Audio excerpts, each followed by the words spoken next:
Hi, I'm Matt. Welcome to another episode of Matt Hart's Ice Cream. Today we'll be trying Dairy Queen's Blizzard of the Month for July, Peanut Butter Cup Pie. Now, do I even need to say how excited I am for this? This is peanut butter cups, this is a graham cracker crust, and this is a blizzard all swirled together. Unfortunately, it's 1,110 calories and 55 grams of fat for a medium. That's pretty hardcore. That's crazy. I ran 10 miles this morning, and that's the only reason I'm letting myself get this. I don't know. This is hardcore. This is like hardcore. I hope it tastes good.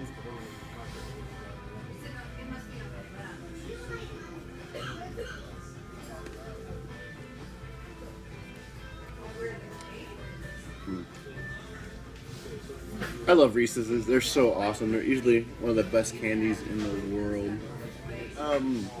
The peanut butter cups, of course, are fantastic because it's Reese's. The graham cracker crust, again, awesome because it's graham cracker crust. Blizzard, pretty snazzy.